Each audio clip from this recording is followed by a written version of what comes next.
नमस्कार बच्चों। आज हम टर्म 1 का जो सैम्पल पेपर है उसके बारे में मैं आपको बताऊंगी किस तरह से करना है, और एक बार पूरा पढ़ के बता देती हूँ ताकि आपको कोई इसमें डाउट रहे तो वो क्लियर हो जाए। सबसे पहले तो 4 पेज की एक आंसर शीट आपको तैयार करनी है। उसमें सबसे ऊपर अपना नाम, रोल नंबर और ये टर्म 1 का सैम्पल पेपर, सब्जेक्ट, ये सब लिखना है जैसे हम पेपर में लिखते हैं। उसके बाद खंड क से हम स्टार्ट करेंगे। खंड क सबसे पहले, जिसमें अपठित गद्यांश और अपठित पद्यांश होता है, और उसी में से हमें आंसर देख छाँट करके लिखने होते हैं। सबसे आसान यही होता है खंड क, जिसमें बच्चे अच्छे मार्क्स ले आते हैं। इसको आपको पढ़ करके पूरा करना है। पहला प्रश्न मैं आपको पढ़ के बता देती हूँ। निम्नलिखित गद्यांश को पढ़कर पूछे गए प्रश्नों के उत्तर लिखिए। गद्यांश क्या है? ताजमहल भारत की सबसे खूबसूरत इमारतों में से एक है। चूँकि ऊपर लिखा गद्यांश को पढ़कर, इसलिए हमें इसको पूरा एक बार रीड करना है, पढ़ना ही है, उसके बाद ही हम प्रश्न उत्तर खोजेंगे। नहीं तो खाली आप डायरेक्ट आंसर खोजने चाहते हैं तो उस आंसर का कहीं कहीं लगा देते हैं, पता चलता है कि उसका आंसर तो कहीं और भी था, वो ज़्यादा सही था। तो इसलिए इसको एक बार पूरा आपको रीड करना होता है। सफ़ेद संगमरमर की यह अद्भुत इमारत भारत की पहचान के रूप में आज विश्व भर में विख्यात है। इसके अप्रतिम सौंदर्य से प्रभावित होकर इसे संसार का महान आश्चर्य भी कहा जा सकता है। यही कारण है कि ताजमहल का नाम यूनेस्को की विश्व धरोहर की सूची में भी शामिल है। मुगल स्थापत्य कला का यह बेजोड़ नमूना उत्तर प्रदेश के आगरा शहर में स्थित है। इसे देखने में देश विदेश के हजारों लोग सैलानी रोज आते हैं। ताजमहल का निर्माण शाहजहां ने अपनी बेगम मुमताज़ की याद में करवाया था। इसका निर्माण 1631 में आरंभ हुआ था। इसमें 22 वर्ष लगे थे। करीब 20,000 शिल्पियों के परिश्रम से तैयार की गई यह भव्य इमारत 1653 में पूर्ण हुई थी। ताजमहल का नमूना ईरान से आए वास्तुशिल्पी ईसा खान ने तैयार किया था। शाहजहां का सपना इसे दुनिया की सबसे सुंदर इमारत बनाने का था, अर्थात इसको शाहजहां ने बनवाया था। वास्तव में ताजमहल का सौंदर्य हर व्यक्ति को रिझा लेता है। आगरा की सैर को आने वाले पर्यटक सबसे पहले ताजमहल को देखने की ललायत रहते हैं। ताज परिसर में प्रवेश करने पर एक लंबे गलियारे के बाद ताजमहल का मुख्य द्वार है। यह द्वार लाल पत्थर का बना है। मेहराब द्वार में संगमरमर का सफ़ेद पत्थर जड़ा है, जिस पर सुंदर लताएं बनी दिखाई देती हैं। यह लताएं वास्तव में अरबी भाषा में लिखा हुआ कुरान की आयतें हैं। द्वार में प्रवेश करते ही सामने दुनिया का सबसे खूबसूरत मकबरा नज़र आता है। यही है ताजमहल, जिसका झिलमिलाता सौंदर्य देख आप कुछ पल के लिए मूर्तिवत से खड़े रह जाते हैं। सफ़ेद संगमरमर से बनी इस अद्भुत इमारत के सामने मुगलों की खास 4 बाग शैली में वर्गाकार उद्यान बने हैं। इनके मध्य से एक मार्ग ताजमहल तक जाता है, जिसके बीच में लंबा सा हौज बना है। हौज मतलब एक तालाब जैसा। इसमें आकर्षक फव्वारे चलते हैं। पहला प्रश्न है, ताजमहल संसार का महान आश्चर्य कैसे है? दूसरा प्रश्न, ताजमहल किस कला का प्रतीक तथा कहाँ स्थित है? तीसरा प्रश्न, शाहजहां के सपने का नमूना किसके दिमाग की उपज थी?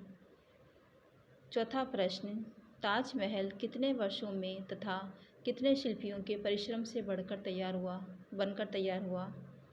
पांचवा प्रश्न, ताजमहल पर एक संक्षिप्त टिप्पणी लिखें। मतलब ताजमहल के बारे में आपको 4-5 लाइनें लिखनी।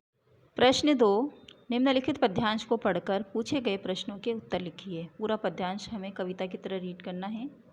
मन समर्पित, तन समर्पित और यह जीवन समर्पित, चाहता हूँ देश की धरती तुझे कुछ और भी दूँ। मान तुम्हारा ऋण बहुत है, मैं अकिंचन, किंतु इतना कर रहा फिर भी निवेदन।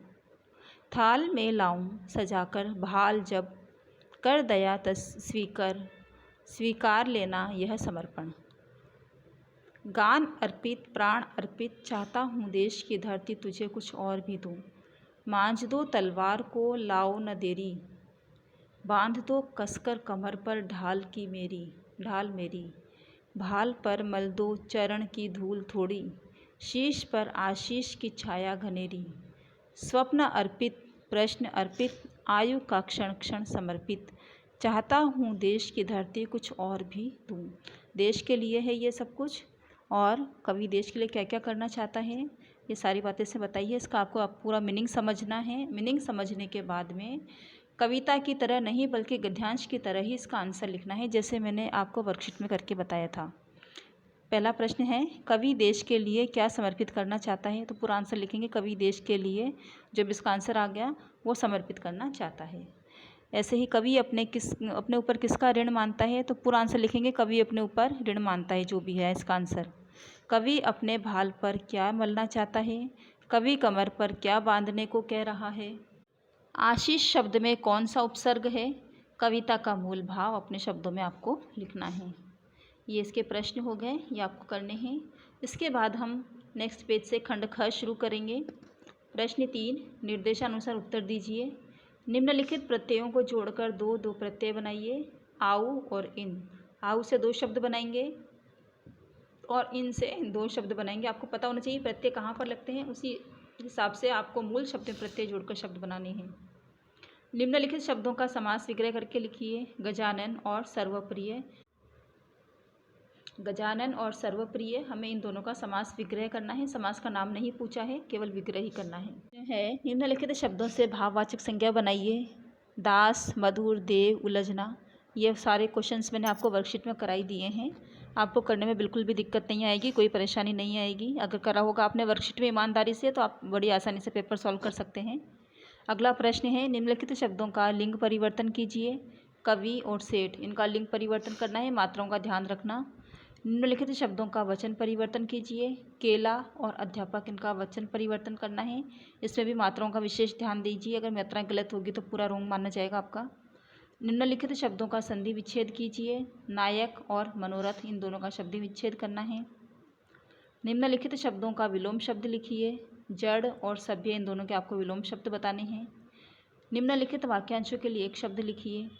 वाक्यांश क्या है, पहला वाक्यांश है जिसका कोई शत्रु न हो, और दूसरा वाक्यांश है दूसरों के कार्य में बाधा डालने वाला।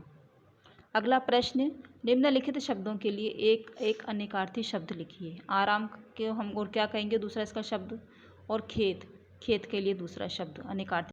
अगला प्रश्न, निम्नलिखित शब्दों के लिए वर्ण विच्छेद कीजिए। त्रिशूल और परशुराम, इसका वर्ण विच्छेद करना है। इसमें हलंत का विशेष ध्यान रखना, हलंत नहीं लगाओगे तो ये गलत माना जाएगा। खंड ग, खंड ख के बाद हम खंड ग करेंगे। सारे खंड हमें खंड वाइज सीरियल वाइज ही करने हैं, कोई आगे पीछे नहीं करेगा कि पहले खंड ग कर लिया फिर क कर लिया। प्रश्न 5, निम्नलिखित लघुत्तरीय प्रश्नों के उत्तर लिखिए। पहला प्रश्न, बड़े होते बच्चे किस प्रकार माता पिता के सहयोगी हो सकते हैं। कामचोर कहानी का क्या संदेश है। कबीरदास घास की निंदा करने से क्यों मना करते हैं, और चिड़िया चोंच में तिनका दबाकर उड़ने की तैयारी में क्यों है, वह इन तिनकों का क्या करती होगी, लिखिए। प्रश्न 5, निम्नलिखित अधूरी लघुत्तरीय प्रश्नों के उत्तर लिखने हैं। इसके आंसर बहुत छोटे हैं। दीवानों की हस्ती कविता के अनुसार दीवाने क्या लुटा कर आगे बढ़ गए, 1 वर्ड आंसर है इसमें। दूसरा है हर्षवर्धन कौन था और उसकी मृत्यु कब हुई, इसके बारे में बताना है, उसकी मृत्यु के बारे में बताना है, बस डेट क्या थी। निम्नलिखित दीर्घ उत्तरीय प्रश्नों के उत्तर, ये कम से कम 5 से 6 लाइन में होने चाहिए। इस्लाम के भारत में प्रवेश करने के बाद की स्थिति का वर्णन कीजिए। भगवान के डाकिए कविता में कवि ने कौन सा संदेश दिया है। तीसरा प्रश्न, महमूद गजनवी कौन था, उसने भारत में आकर क्या किया। ये भारत की खोज के प्रश्न थे 2, और एक अपनी बसंत वाली किताब से था। अगला प्रश्न, खंड घ, अगला हमारा जो है खंड है वो है घ, सेक्शन डी। प्रश्न 7, निम्नलिखित विषयों में से किसी एक विषय पर 70-80 शब्दों में अनुच्छेद लिखिए। पुस्तकालय का महत्व और विद्यालय का महत्व। निम्नलिखित विषयों में से किसी एक विषय पर पत्र लेखन कीजिए। छात्रवृत्ति के लिए प्रधानाचार्य को प्रार्थना पत्र लिखिए। अपने मित्र के जन्मदिन पर मित्र को बधाई पत्र लिखिए। दोनों में से कोई एक जो आप अच्छे से कर सकते हैं वो आपको करना है। प्रश्न 9, निम्नलिखित विषयों में से किसी एक पर विषय संवाद लिखिए।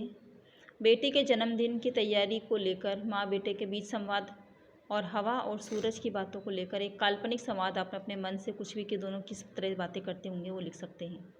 अगर ऊपर वाला करना चाहें तो वो कर सकते, दोनों में से कोई सा भी आपको एक करना है। प्रश्न 10, विद्यार्थियों की हर सामान के लिए उपलब्ध ख ख ग भंडार का विज्ञापन तैयार कीजिए। ये विज्ञापन लेखन है।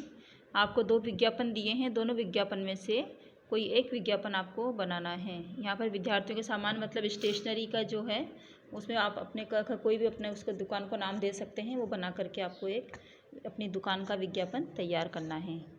कार रिपेयर के लिए मालिक कार रिपेयर हाउस खुला है मोरबी में, इसके लिए आपको एक विज्ञापन तैयार करना है। ठीक है, कोई कार जो कार का मालिक है वो एक कार रिपेयर करने के लिए एक दुकान खोली है उसने, उस दुकान का आपको एक विज्ञापन तैयार करना है।